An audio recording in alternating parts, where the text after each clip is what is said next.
Hey everyone, it's Kaikane Smith here. Today I'm going to briefly talk about the do's of teaching English abroad.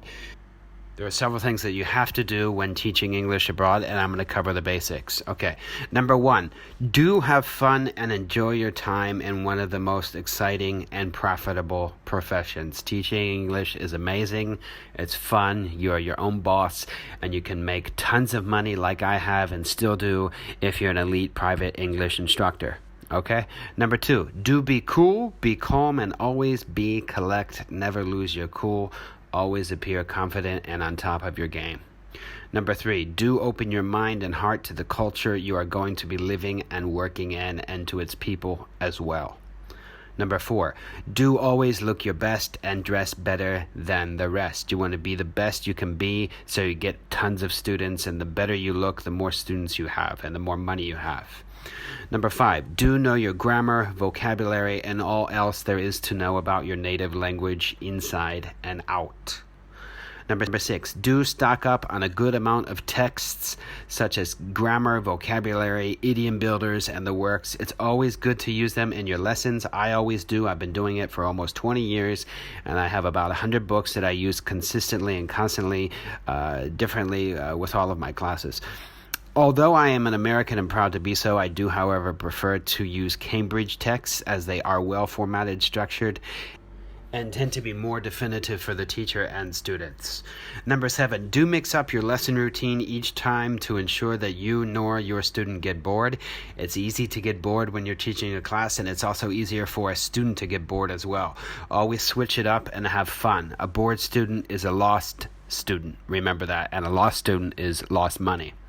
Number eight, invite all of your students on a quarterly get-together. They will love it. I always have a nice get-together, such as a picnic, amusement park outing, dance club party, or whatever else you may think is cool or fun. It's just going to make them more happy and more attracted to you, and they're going to be long-term students if everything is always fun and up to par.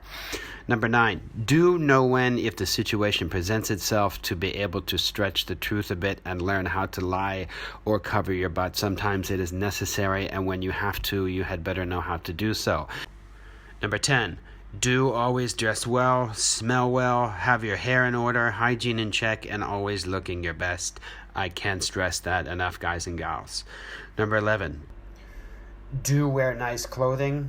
Buying nice and expensive clothing for your job in order to look good is by far more important than using your money on bars, alcohol, and other vices. Expensive clothes and accessories that help make you look good is your best investment, and it will in fact get you more students. Trust me. Number 12, do assign homework after each class. I always make my students write down 5 to 10 general questions for me. I also have them write a one-page essay, any topic of their choice.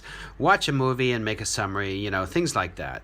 They want homework, so give it to them. Not to mention, by assigning homework, they will see that you care. Okay? And the last one, last but not least, number 13, check their homework during their private lesson. You do not have to do it in your free time. Okay? Do it during the lesson time when they're paying. Okay, everybody, that's it for today. Until next time, you stay tuned for more awesome videos. Don't forget to check out my website, GetRichTeachingEnglish.com. Get my book if you haven't, How to Get Rich Teaching English. And until next time, peace out.